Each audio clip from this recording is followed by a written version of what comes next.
Hello dear students, good morning all of you. Welcome again તમારી channel, મારી channel JD sir physics. બધાના તબિયત પાણી સારા હશે એવી આશા રાખી આજના લેક્ચરની આપણે બાળકો શરૂઆત કરીએ. ચાલો, આજના લેક્ચરમાં પહેલા તો થર્મોડાયનેમિક્સમાં લાસ્ટ લેક્ચરમાં આપણે જુદી જુદી જે થર્મોડાયનેમિક્સ પ્રક્રિયાઓ એ કમ્પ્લીટ કરેલી હતી. બરોબર, 7 પ્રકારની પ્રક્રિયા છે. આજે વાત કરવાની છે ઉષ્મા એન્જિન, હીટ એન્જિન અને રેફ્રિજરેટર. 2 ટોપિક બાળકો આપણે જોવાના છે. બહુ સરસ છે. બરોબર, ચાલો બાળકો, સાદું ઉષ્મા એન્જિન. ઉષ્મા એન્જિનનો બાળકો આપણે ડે ટુ ડે લાઈફમાં ઉપયોગ કરીએ જ છીએ. તમારા બાઇકમાં, એક્ટિવામાં, બરોબર, કારમાં, આ જે બધા એન્જિન હોય ને બાળકો, એ બધા એન્જિનને હીટ એન્જિન કહેવાય. સૌ પ્રથમ જે સાદું ઉષ્મા એન્જિન બનાવ્યું હતું એમાં મોડિફિકેશન કરી નવી ટેકનોલોજી બનાવીને અત્યારના બધા જે એન્જિન છે આપણા વાહનમાં, એ વાહનમાં જે બાળકો બધા એન્જિન છે એને હીટ એન્જિન કહેવાય. પંખો જે છે, પંખો એ ઇલેક્ટ્રિકલ એન્જિન કહેવાય. કેવું એન્જિન કહેવાશે? ઇલેક્ટ્રિકલ એનર્જી, વિદ્યુત ઉર્જાનો ઉપયોગ કરીને પવન ઉર્જા આપે છે તમને. તો એવી રીતે ઉષ્મા એન્જિન એટલે શું? બરોબર, હીટ એન્જિન.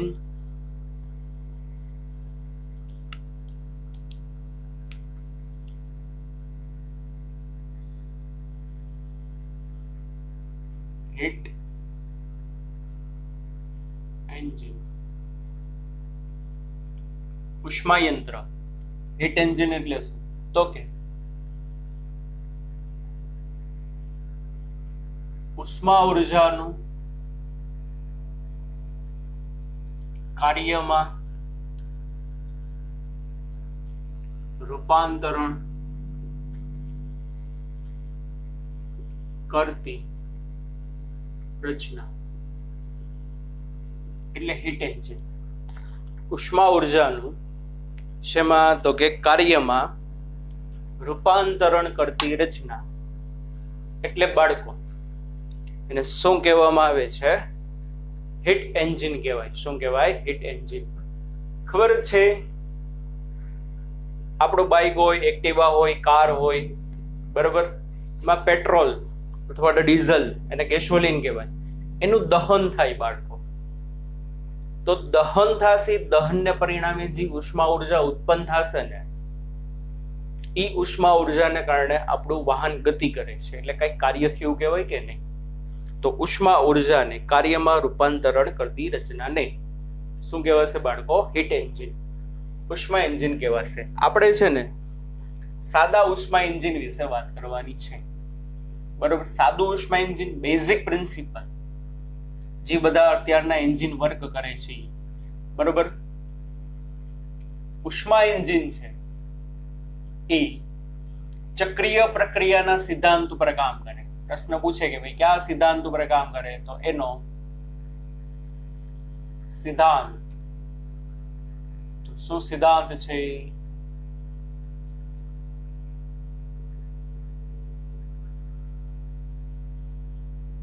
સિદ્ધાંત એટલે કે પ્રિન્સિપલ શું છે?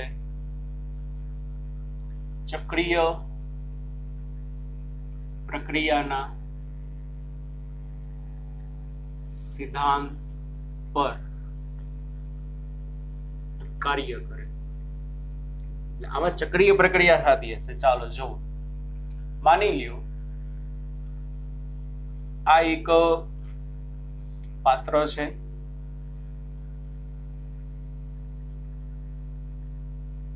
બરોબર, આ જે પાત્ર છે એમાં પિસ્ટન સાથે એક સળિયો જોડેલો છે. સળિયા સાથે સ્પ્રિંગ સાથે અહીંયા એક વ્હીલ જોડેલું છે. બરોબર ને?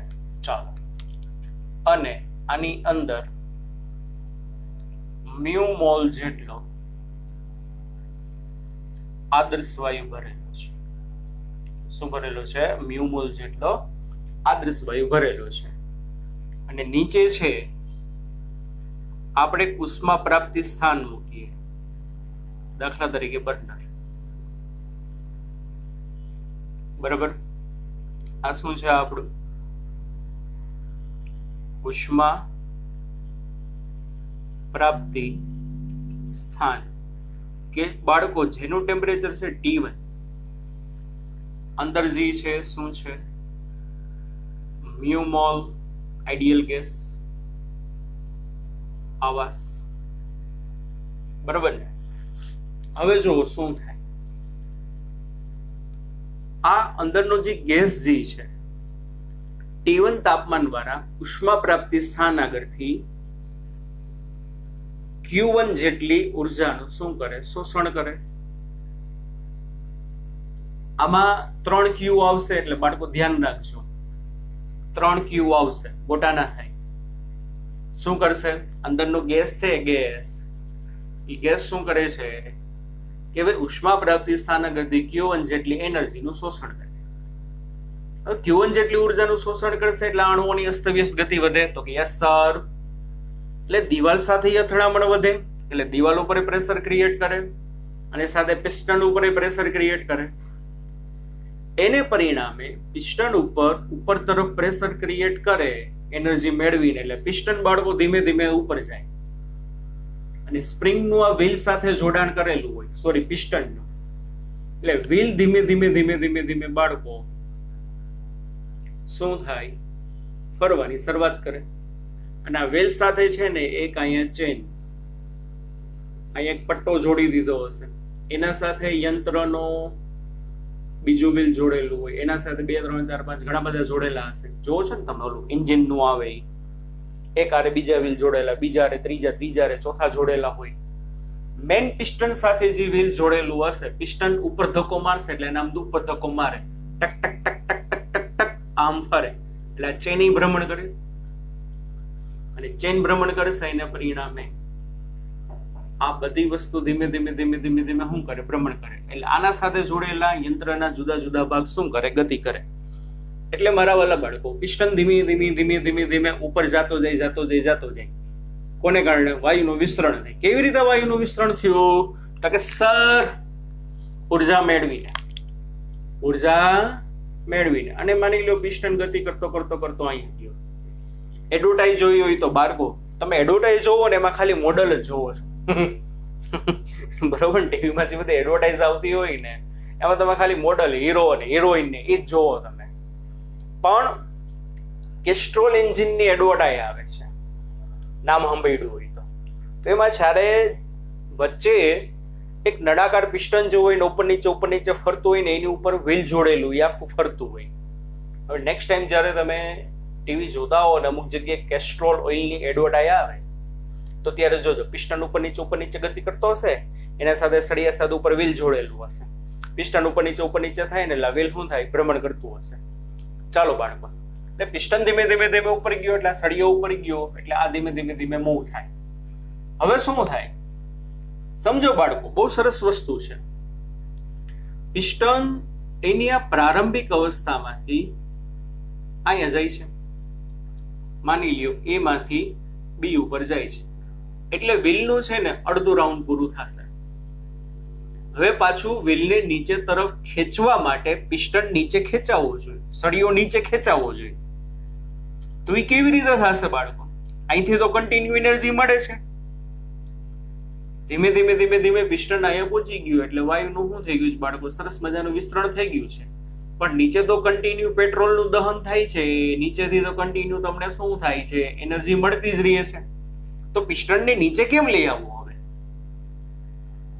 પિસ્ટન નીચે આવશે તો સળિયો નીચે ખેંચે, તો અહીંથી વ્હીલ નીચે ખેંચાય, તો આખું ચક્ર પૂરું થાય, તો આનું આખું ચક્ર પૂરું થાય, તો આનું આખું ચક્ર પૂરું થાય, તો તમારી ગાડી આગળ હાલે.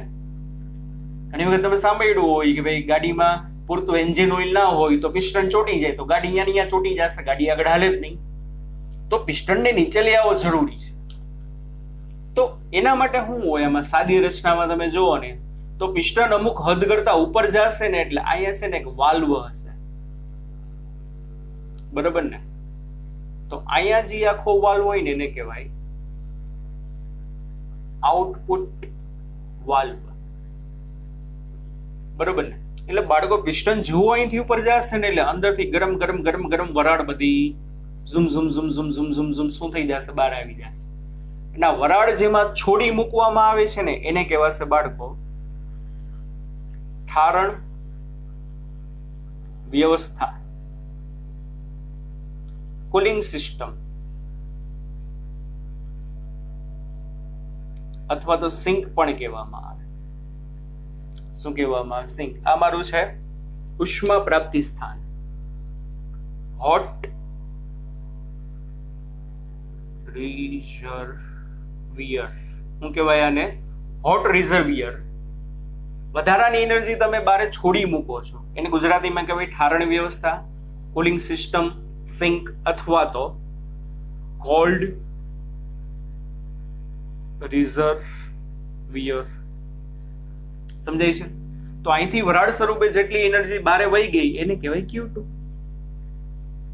બે એનર્જી જો આવી ગઈ, પ્રાપ્તિ સ્થાન આગળથી Q1 જેટલી એનર્જી મેળવી ગઈ અને પિસ્ટન અમુક હદ કરતા ઉપર ગયો એટલે આઉટપુટ વાલ્વ ખુલ્લો હશે એટલે અહીંયા તમે કઈ Q2 જેટલી ઉર્જા ગુમાવી ઠારણ વ્યવસ્થામાં, કુલિંગ સિસ્ટમમાં, સિંકમાં અથવા તો કોલ્ડ રિઝર્વિયરમાં. અને આ જે ઠારણ વ્યવસ્થાનું બાળકો ટેમ્પરેચર હશે ને ઈ હશે T2. કેટલું હશે બાળકો ઠારણ વ્યવસ્થાનું ટેમ્પરેચર? T2.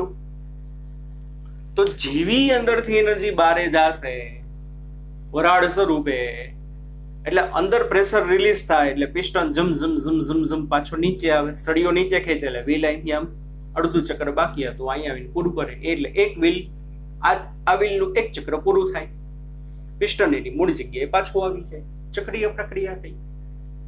A થી B, B થી A, ત્યારે આનું એક રાઉન્ડ શું થયું? પૂરું થયું. એટલા માટે કહેવાય કે કયા સિદ્ધાંત ઉપર કામ કરે છે? તો કે સર ચક્રીય પ્રક્રિયાના સિદ્ધાંત ઉપર કામ કરે છે. પાછું એની પ્રક્રિયા આખી રિપીટ થાય, એનર્જી મેળવે, ઉપર જાય, એનર્જી ગુમાવે, નીચે આવે એટલે કન્ટિન્યુ ડુમ ઝુમ ઝુમ ઝુમ ઝુમ ઝુમ ઝુમ ઝુમ ઝુમ ઝુમ ઝુમ ઝુમ ઝુમ ઝુમ ઝુમ ઝુમ એટલે તમારું બાઇક આગળ ધીમે ધીમે ચાલતું રહેશે. એટલે બ્લોક ડાયાગ્રામ દ્વારા આ લોકોએ સમજાવવાની ટ્રાય કરી છે. આ છે તમારું ઉષ્મા પ્રાપ્તિ સ્થાન કે જેનું ટેમ્પરેચર છે T1. બરોબર? હોટ રિઝર્વિયર કે જેનું ટેમ્પરેચર છે T1. આ છે મારો કાર્યકારી પદાર્થ એટલે કે ગેસ. આ શું છે તમારું?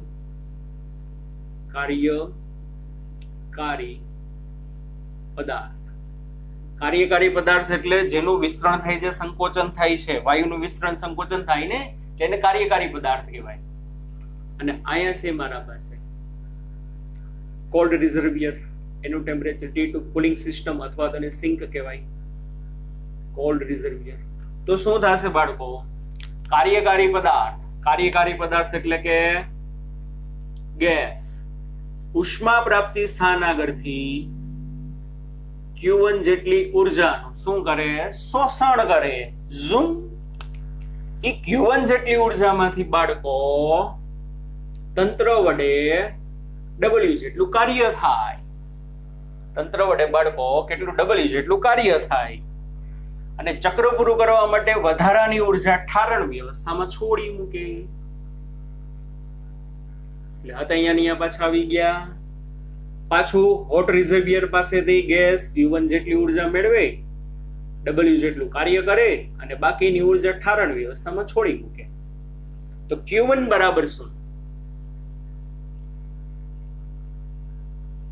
પ્રાપ્તિ સ્થાન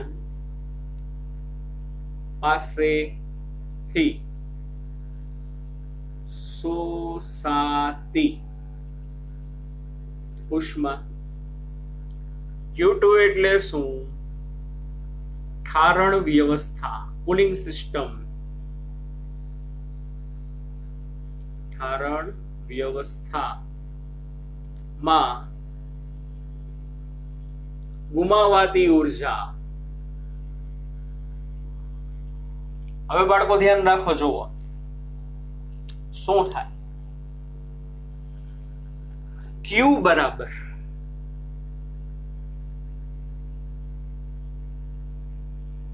તંત્ર દ્વારા શોષાતી પી. ચોખ્ખી ઉષ્મા નેટ એનર્જી મેં તમને કીધું તો ચક્રીય પ્રક્રિયામાં Q net is equal to W net થાય. હું તમને મેં કીધું તો ભવિષ્યમાં સમજાવીશ કે જ્યારે આપણે ઉષ્મા એન્જિનનો અભ્યાસ કરશું ત્યારે હું તમને સમજાવીશ. ચાલો, 3 પ્રકારની એનર્જી આવે છે બાળકો. 3 પ્રકારની. પ્રાપ્તિ સ્થાનમાંથી મેળવેલી ઉર્જા Q1 ગોટાના કરતા નકર એમસીક્યુ નહીં થાય. આનો એકાદો એમસીક્યુ તો લગભગ હોય જ છે એન્જિનનો. ઠારણ વ્યવસ્થામાં ગુમાવાતી ઉષ્મા તો કે Q2. તો Q એટલે શું?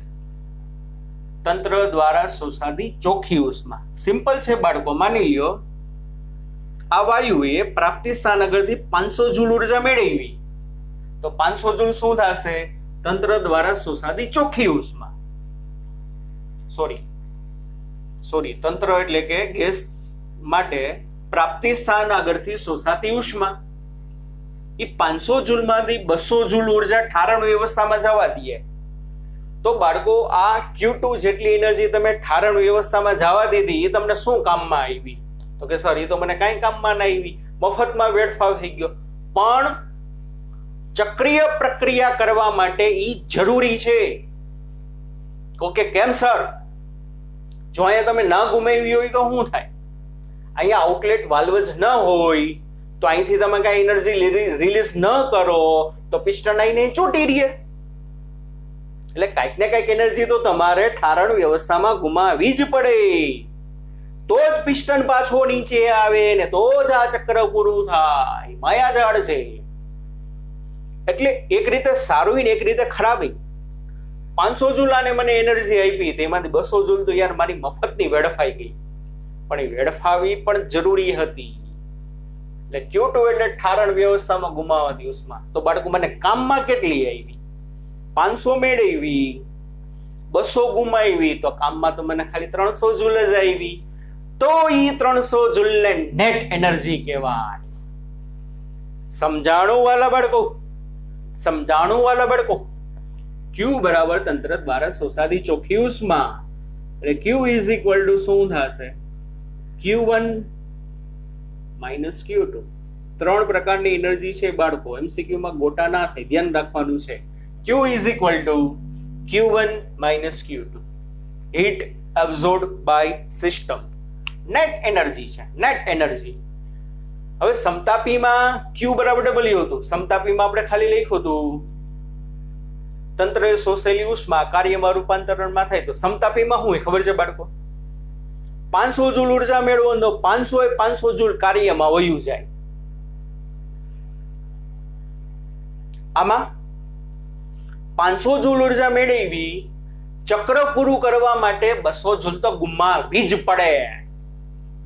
એટલે 500 જૂલમાંથી 300 જૂલ કાર્ય થયું. એટલે તંત્ર દ્વારા શોષાતી ચોખ્ખી ઉષ્મા બાળકો એના જેટલી હશે, કાર્ય જેટલી. હવે બેનો મીનિંગ ખબર પડી? આને શું કહેવાય? Q net is equal to W net. હવે ખબર પડે અહીંયા. ચક્રીય પ્રક્રિયા માટે પ્રથમ નિયમ છે થર્મોડાયનેમિક્સનો. સમતાપી માટે Q બરાબર W, ચક્રીય પ્રક્રિયા માટે Q net is equal to W net. સમતાપીમાં 500 joule આવે તો 500 જૂલ કાર્યમાં જાય. આમાં 500 જૂલ ઉર્જાનું શોષણ કરો તો 300 જૂલ જ કાર્યમાં જાય. 200 જૂલ તો તમે વેડફી નાખી છે, જે તમારા માટે યાર કાંઈ કામમાં ના આવી. એને સમજાતું? તો જે 300 જૂલ તમારી નેટ એનર્જી છે ઈ કાર્યમાં રૂપાંતર થઈ છે. એટલે net energy is equal two net work. 1 litre બાળકો પેટ્રોલનું જેટલું દહન થાય ને એ દહનથી જેટલી ઉર્જા ઉત્પન્ન થતી હોય ને બધી ઉર્જા તમારા બાઇકને આગળ લઈ જવામાં કોઈ દી ના વપરાય. ઘણા બધા સ્વરૂપે વેડફાતી હોય. જો એન્જિન ગરમ થઈ ગયું હોય, પાછળ સાયલેન્સરમાંથી ધુમાડા બારે આવતા હોય, પેટ્રોલનું દહન થયું હોય એને પરિણામે, તો ઘણા બધા સ્વરૂપમાં તમારી એનર્જી વેડફાતી હોય. 100% energy does not convert into work in cyclic process. ચક્રીય પ્રક્રિયામાં 100% ઉર્જા 100% કાર્યમાં રૂપાંતરણ ના થાય. કાંઈક ને કાંઈક તો ગુમાવી જ પડે. તો જ પિસ્ટન પાછો નીચે આવે. સમજાણું બાળકો? 3 વસ્તુ છે, ખબર પડવી જોઈએ. ચાલો પછી તો એન્જિનની કાર્યક્ષમતા, ઇફિશિયન્સી, કાર્યક્ષમતા, efficiency of the engine. Answer બાળકો ઈટા વડે દર્શાવાય. કેના વડે? તો કે ઈટા વડે. શું થશે?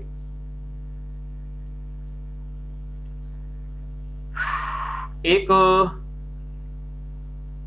ચક્ર દરમિયાન થતું કાર્ય ના છેદમાં એક ચક્ર દીઠ શોષાતી ઉર્જા.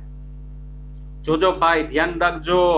ઈટા બરાબર એક ચક્રમાં થયેલું કાર્ય અને ઈ કાર્ય માટે એક ચક્ર દીઠ શોષાતી ચોખ્ખી ઉર્જા છે કે ખાલી ઉર્જા શબ્દ લખ્યો છે?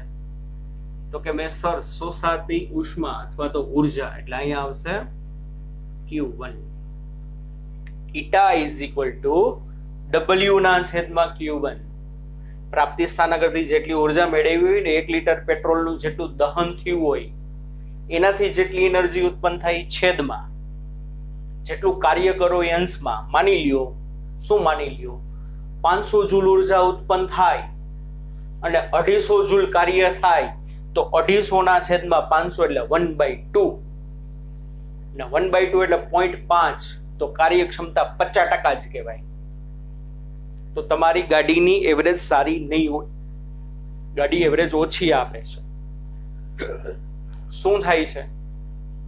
500 જૂલ ઉર્જા ઉત્પન્ન થાય છે, એમાંથી 250 જૂલ તો વેડફાઈ જાય છે. ખાલી 250 જૂલ જ કાર્યમાં વપરાય છે, તો ઇફિશિયન્સી 50% કહેવાય. 500 જૂલ ઉર્જા મળે અને 500 જૂલ ઉર્જા કાર્યમાં વપરાય. 500 ના છેદમાં 500, ઈટાની વેલ્યુ 1, કાર્યક્ષમતા 100% કહેવાય. But which is not possible. It is ideally possible, but in real life it is not possible. સમજો છો બાળકો? એટલે ઈટા બરાબર W/Q1 અથવા તો W ને બદલે હું લખાય આયર્યું Q1 minus Q2 આખાના છેદમાં Q1. બેને સ્વતંત્ર છેદ આપો તો ઈટા બરાબર 1 minus Q2/Q1. સમજાણું કે નહીં વાલા બાળકો? એટલે કાર્યક્ષમતાના 2 સૂત્ર મળ્યા. ઈટા બરાબર work upon energy absorbed by gas from hot reservoir, અથવા તો eta is equal 1 minus Q2/Q1. Q2 એટલે ઠારણ વ્યવસ્થામાં ગુમાવાતી ઉર્જા, Q1 એટલે પ્રાપ્તિ સ્થાનાગરથી મળતી ઉર્જા. સમજાય છે કે નહીં? અને ઈટા બરાબર 1 એટલે કે 100% ક્યારે મળે? કે જ્યારે Q2 બરાબર 0 હોય. આમાં Q2 બરાબર 0 મૂકો તો 0 ની છેદમાં Q1 એટલે ખાલી ઈટા બરાબર 1 વધે. ઠારણ વ્યવસ્થામાં ગુમાવાતી ઉર્જા કેવી હોય? 0 હોય ત્યારે. અથવા તો આ પદ 0 ક્યારે થાય? આ પદ 0 ક્યારે થાય? છેદમાં અનંત મૂકી દો. છેદમાં શું કરો? અનંત મૂકી દો. ઠારણ વ્યવસ્થામાં ગુમાવાતી ઉર્જા 0 અથવા તો પ્રાપ્તિ સ્થાનાગરથી મળતી ઉર્જા અનંત હોય ને, તો ત્યારે કાર્યક્ષમતા કેવી થાય? 100% થાય, જે શક્ય નથી. એટલે ઈટાની કિંમત હંમેશા લેસ ધેન 1 હોય. આને બોલાય ઈટા. ઈટાની કિંમત કેટલી હશે? હંમેશા 1 કરતા ઓછી હોય. 0.85 આવે એનો મતલબ કાર્યક્ષમતા 85% હોય. કેટલા ટકા હોય? 85%. રેડી બાળકો? ક્લિયર થયું હીટ એન્જિન? સમજાણું બાળકો? ચાલો એક બીજી વસ્તુ યાદ રાખીએ છીએ. આપણે આ વસ્તુ સાબિત નથી કરતા, પણ યાદ રાખો છો તમે. Q2 ના છેદમાં Q1 બરાબર, સાબિતી બોવાની લાંબી છે, T2 ના છેદમાં T1 એ લખાય.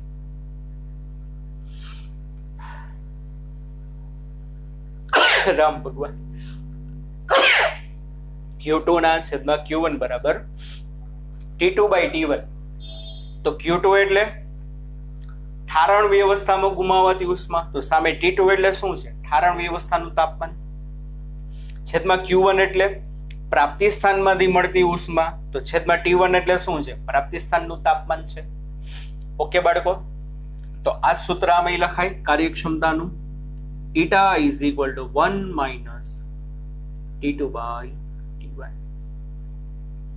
હીટ એન્જિન માટે. રેડી બાળકો? અને આમાં શું હશે? T2 is always greater than T1. ખોટું લખાઈ ગયું. T2 is always less than T1. ઠારણ વ્યવસ્થાનું તાપમાન ઓછું હોય, પ્રાપ્તિ સ્થાનનું તાપમાન વધુ હોય, તો નામ ઉપરથી જ ખબર પડે. રેડી બાળકો? Heat engine complete.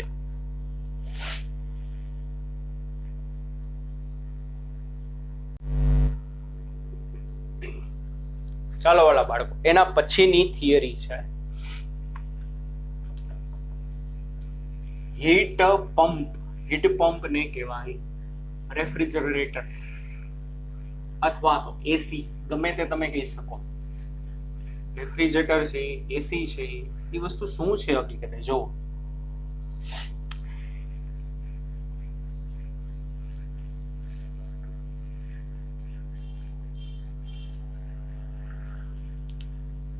ઉષ્મા એન્જિનની જે પ્રક્રિયા હોય ને બાળકો, એને તમે રિવર્સ કરી નાખો ને એટલે હીટ પંપ રેફ્રિજરેટર બની જાય. ઓકે, એ વળી શું સર? એ વળી શું સર? કહું છું યાર, શાંતિ તો રાખો વાલા બાળકો.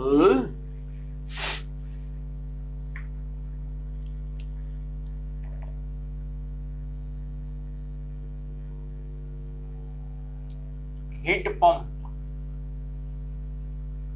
એટલે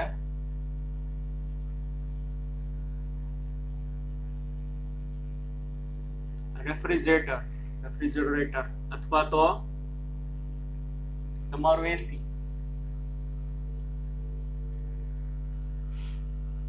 બરાબર ને?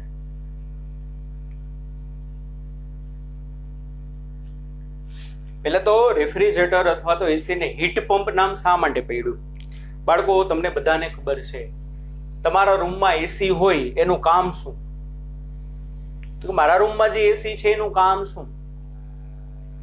ઠંડા રૂમને વધુ ઠંડુ કરવો. બાળકો, જ્યારે તમે એસી ને ચાલુ કરો છો ત્યારે રૂમ ગરમ છે. જેમ જેમ સમય પસાર થતો જશે ને એમ રૂમ વધુ વધુ વધુ વધુ વધુ ઠંડો થતો જશે. રેફ્રિજરેટર તમે ચાલુ કરો છો ત્યારે અંદર હીટ છે. અથવા તો માની લ્યો બજારમાંથી તમે કઈ પણ ફ્રૂટ્સ લઈ આવ્યા, તરબૂચ છે, કેરી છે, રસગુલ્લા છે, ગુલાબ જાંબુન છે, શ્રીખંડ છે, મલાઈ કેક છે. ઓહો, મોઢામાં પાણી આવી ગયું. કીવી ફ્રૂટ છે, દ્રાક્ષ છે, આ બધું તમે બજારમાંથી લઈ આવો છો ત્યારે ગરમ છે માની લ્યો. હવે તમે રેફ્રિજરેટરમાં મૂકશો તો એ ગરમ વસ્તુને ઠંડી કરે. એસી ગરમ રૂમને ઠંડો કરે. તો એનું કામ શું? જેમ જેમ સમય પસાર થતો જશે ને એમ વસ્તુ વધુ ને વધુ વધુ ને વધુ વધુ ને વધુ ઠંડી થતી જશે. ઠંડી વસ્તુ વગર એનર્જી ખેંચતો જાય. Zoom zoom zoom zoom. મેં એસી ચાલુ કર્યું ત્યારે માની લ્યો મારા રૂમનું તાપમાન 30 હતું. 5 મિનિટ પછી માની લ્યો 25 છે. તો હવે શું કરશે? 30 માંથી 25 થયું, રૂમ ઠંડો થયો. હજી ઠંડી વસ્તુ આગળથી હજી એનર્જી ખેંચે એટલે હજી વસ્તુ ઠંડી થાય. 25 માંથી 22 થયું, હજી એના આગળથી એનર્જી ખેંચે. 22 માંથી 20 થયું. તો એસી રેફ્રિજરેટર નું કામ શું? ઠંડી વસ્તુ આગળથી એનર્જી ખેંચતો જાય. હકીકતે વાલા બાળકો, નેચરલી કુદરતનો સિદ્ધાંત શું છે? ઉર્જા ઠંડા વાતાવરણમાંથી, અને બહારનું જે વાતાવરણ હશે બાળકો એ ગરમ હશે. ઉર્જા ઠંડા વાતાવરણમાંથી ગરમ વાતાવરણમાં જાય કે ગરમ વાતાવરણમાંથી ઠંડા વાતાવરણમાં આવે? બોલો. કુદરતનો તો રૂલ સર એ જ છે કે energy flow high temperature to low temperature. બહારનું ટેમ્પરેચર વધુ છે, અંદરનું ટેમ્પરેચર ઓછું છે, એટલે ઉર્જા બારેથી અંદર આવે. પણ આપમેળે કુદરતી naturally energy flow high temperature to low temperature. AC શું કરે છે? કુદરતના સિદ્ધાંતને ઉલટાવી નાખ્યો એસી. ઠંડી સિસ્ટમમાંથી એનર્જી ખેંચી અને બારે ગરમ સિસ્ટમને એનર્જી આપે છે, એટલે એને હીટ પંપ કહેવાય. એસી છે, રેફ્રિજરેટર છે. કેમ ભાઈ હીટ પંપ? એટલે સિમ્પલ છે. પાણી હોય, પાણીનો ફ્લો ક્યાંથી ક્યાં થાય? તો કે સર પાણી તો નળીમાં વહે. અરે લાવ, એમ નથી પૂછતો. પાણી ક્યાંથી ક્યાં વહે? તો કે સર વધુ ઊંચાઈએથી ઓછી ઊંચાઈએ. અગાસીમાં ટાંકો હોય, ટાંકો ભરાઈ જાય તો પાણી છલકાય, તો પાણી પાઇપ મારફતે ધીમે ધીમે ધીમે નીચે આવે તમારા ફળિયામાં. હાઈ એલ્ટિટ્યુડ ટુ લો એલ્ટિટ્યુડ, વધુ ઊંચાઈથી ઓછી ઊંચાઈ આપમેળે આવે. કે પાણીને કેવું પડે, લે ભાઈ તું જાતો નીચે જા, કુદરતી આવી જશે, એની મેરે આવી જશે. પણ તમે બધા એ બાળકો પાણીનો ટાંકો ભરો છો કેવી રીતે? સર અમારા ઘરે તો છે ને ઓલી પાણી ભરવાની મોટર છે. શું કહેવાય ઇંગ્લિશમાં? વોટર પંપ કહેવાય. વોટર પંપનું કામ શું? કુદરતના સિદ્ધાંતને ઉલટાવી દીધો છે એને. શું કુદરતના સિદ્ધાંતને બાળકો ઉલટાવ્યો છે? પાણીને ઓછી ઊંચાઈથી વધુ ઊંચાઈ લઈ જાય છે. કુદરતી રીતે પાણી હાઈ ટુ લો આવે. વોટર પંપ શું કરે છે? આર્ટિફિશિયલી ઓછી ઊંચાઈથી પાણીને વધુ ઊંચાઈ લઈ જાય. પાણીનું પમ્પિંગ કરે છે.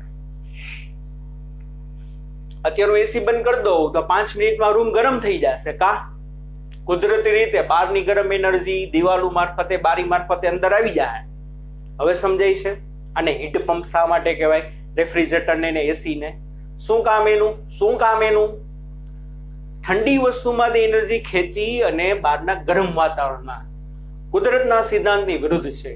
વોટર પંપ પાણીનું પમ્પિંગ કરે છે, આ ઉર્જાનું પમ્પિંગ કરે છે, એટલા માટે એને હીટ પંપ કહેવાય.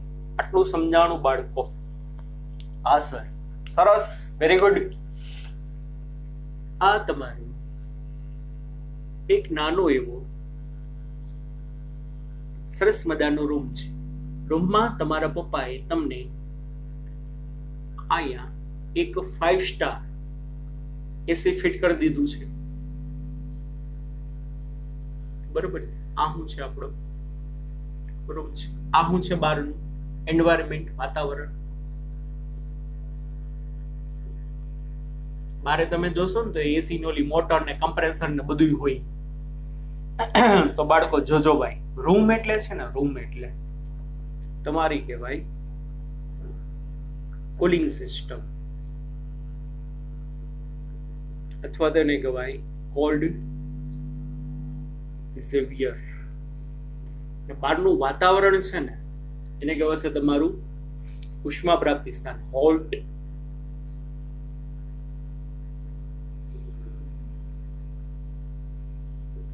રિઝર્વિયર. તો શું કરશે ખબર છે? એસી રૂમમાંથી એનર્જી ખેંચશે અને બહારના ગરમ વાતાવરણને આપી દે.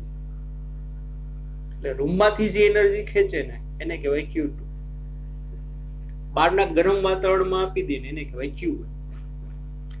ઉષ્મા એન્જિનનો જે સિદ્ધાંત હતો એને ઉલટાવી નાખો.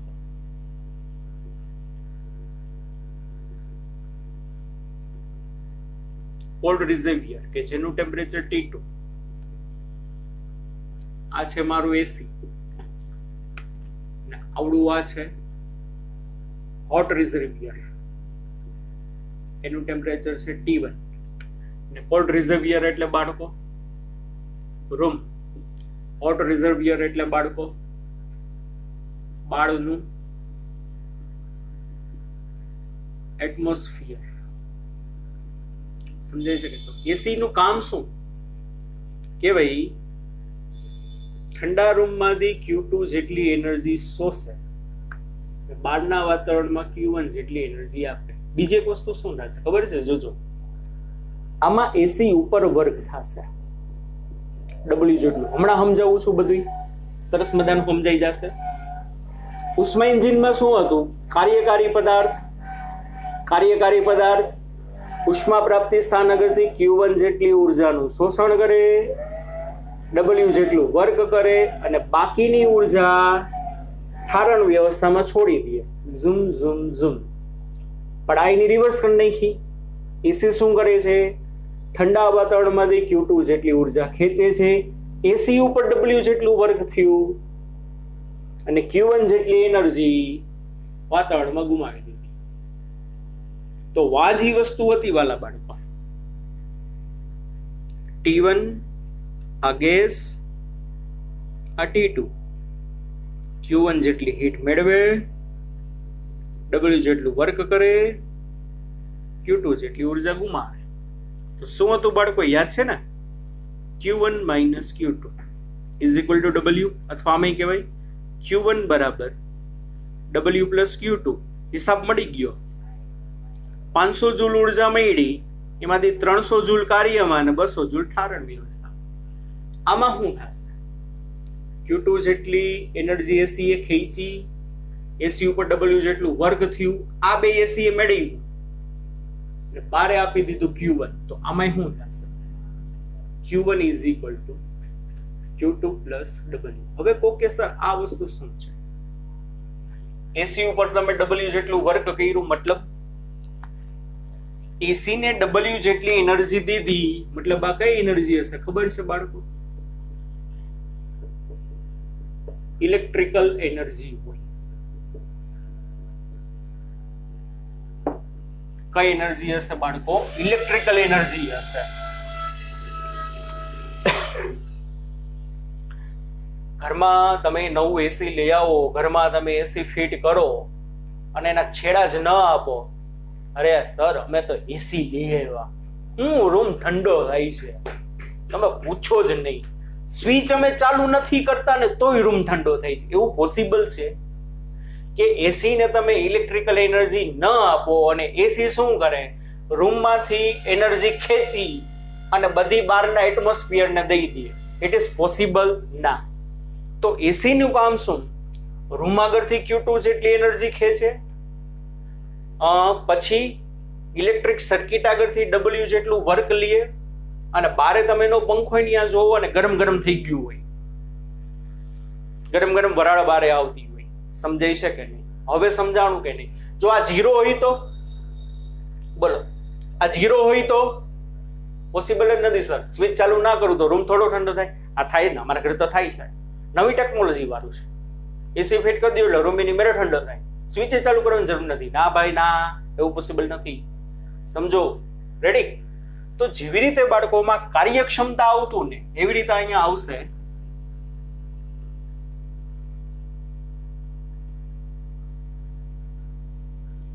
પરફોર્મન્સ ફેક્ટર, આલ્ફા કહેવાય. અને વાલા બાળકો પરફોર્મન્સ ફેક્ટર આલ્ફાનું સૂત્ર શું છે ખબર છે? W ના છેદમાં Q2. ગોટા ના કરતા. વા કાર્યક્ષમતાનું સૂત્ર શું હતું? ઈટા બરાબર W ના છેદમાં Q1 હતું. અહીંયા આવશે પરફોર્મન્સ ફેક્ટર આલ્ફા બરાબર W ના છેદમાં Q2. જેમ પરફોર્મન્સ, નામ જ છે પરફોર્મન્સ ફેક્ટર, જેમ પરફોર્મન્સ ફેક્ટર વધુ ને એમ એસી સારું. જુઓ બાળકો, એસી ના રેટિંગ્સ આવે છે 2 star, 3 star, 4 star, 5 star, depends on this. યાર એમને ખબર પડે આલ્ફા ક્યારે હારો કહેવાય? લખવામાં ગોઠા થયા છે. Q2 by W. શું થશે? Alpha is equal two Q2 by W, performance factor. બાળકો આલ્ફા ક્યારે હારો કહેવાય? જ્યારે W ઓછું હોય તો. જેમ છેદ નાનો ને એમ આલ્ફા મોટો. પણ W એટલે તો શું છે બાળકો? ઇલેક્ટ્રિકલ એનર્જી છે. તો જેમ તમારું એસી ઓછા યુનિટ બાળે એમ સારું જ પરફોર્મન્સ કહેવાય. 2 સ્ટાર વધુ યુનિટ બાળે, 3 સ્ટાર એના કરતા વધુ, 4 સ્ટાર એના કરતા વધુ, 5 સ્ટાર, સોરી 2 સ્ટાર સૌથી વધુ યુનિટ બાળે, 3 સ્ટાર એના કરતા ઓછા, 4 સ્ટાર એના કરતા ઓછા, 5 સ્ટાર ઇન્વર્ટર વાળા આવે, ઓછી ઉર્જા વાપરે, ઓછી ઇલેક્ટ્રિકલ એનર્જી વાપરીને રૂમને વધુ ઠંડો કરે. એટલા માટે ડબલ્યુ જેમ નાનો ને એમ અલ્ફા મોટો. અને ડબલ્યુ એટલે ઇલેક્ટ્રિકલ એનર્જી, બાજુમાં લખ્યું તો લખી લેજો. અને Q2 છે ને જેમ મોટો ને એમ અલ્ફા મોટો. Q2 એટલે તો શું છે? રૂમમાંથી શોષાતી ઉષ્મા. જેમ રૂમમાંથી વધુ એનર્જી ખેંચે એમ શું થશે? રૂમ વધુ ઠંડો થાય, ફ્રીજની અંદરનું વાતાવરણ વધુ ઠંડુ રહે. આપણું કામ તો એ જ છે. એસી શું કામને ફિટ કરાવ્યું છે? રૂમને ઠંડો કરવા. ફ્રીજ શા માટે લીધું છે? અંદરની વસ્તુ ઠંડી રહી એના માટે. સમજો છો? તો આલ્ફા બરાબર Q2/W. અને આ સૂત્ર ઉપરથી બારે વાતાવરણને કેટલી ઉર્જા મળી? શુદ્ધ ગુજરાતીમાં યાદ રાખજો, એસી એ રૂમમાંથી ખેંચેલી એનર્જી પ્લસ આ ઇલેક્ટ્રિકલ એનર્જી યાંત્રિક ઉર્જામાં રૂપાંતર થયું એટલી બારે વાતાવરણને મળી કહેવાય. કે જી મારા માટે કઈ કામની નથી, ઓમ કઈ કામની નથી ઓમ કઈ કામની નથી, પણ આ પ્રોસેસ તો આખી પૂરી થવી જોઈએ કે નહીં? તો આના પરથી W બરાબર શું થાય? Q1 - Q2 થઈ ગયું. તો શું સૂત્ર થશે? આલ્ફા બરાબર Q2 ના છેદમાં Q1 - Q2 અને Q2/Q1 ઇઝ ઇક્વલ ટુ શું લખાય? T2/T1. T2 એટલે રૂમનું ટેમ્પરેચર, T1 એટલે બારે વાતાવરણનું ટેમ્પરેચર. તો આલ્ફા બરાબર શું થાય? T2/T1 - T2. રે ડી બાળકો 3 સૂત્ર છે પરફોર્મન્સ ગુણાંકના. બસ આટલું છે, એમાં બીજું કઈ જાજુ નથી. એટલું યાદ રાખો બાળકો, એન્જિનના અને રેફ્રિજરેટરના હીટ પંપના તમે જ્યારે પ્રશ્ન ગણો છો, ખાસ યાદ રાખો, ટેમ્પરેચર છે ને તમને સેલ્સિયસમાં આપ્યા હશે, તો ખાસ યાદ રાખો છો ટેમ્પરેચરને કેલ્વિનમાં ફેરવીને કરજો તો જવાબ સાચા આવશે, નકર નહીં આવે. એક બ્રહ્મ જ્ઞાન આપું છું, એન્જિનના જેટલા દાખલા આવે એમાં ટેમ્પરેચર ચાઈ કરીને લોકો સેલ્સિયસમાં જ આપશે, સેલ્સિયસમાં નહીં રાખવાનું. સેલ્સિયસમાંથી કેલ્વિનમાં ફેરવજો તો અને તો જ તમારો સાચો આન્સર આવશે. રેડી? That's it. પૂરું. બરાબર? એટલે બે વસ્તુ થઈ, ખાસ વ્યવસ્થિત જોઈ લેજો બાળકો. બરાબર? ચાલો નેક્સ્ટ લેક્ચરમાં છેલ્લી થિયરી આપણે જોશું, કાર્નોટ એન્જિન. કેવું એન્જિન બાળકો? Carnot engine. ઓકે બાળકો, ચાલો ત્યાં સુધી bye bye, take care, C you, ધ્યાન રાખો. નેક્સ્ટ લેક્ચરમાં મળીએ છીએ. આવજો બધા.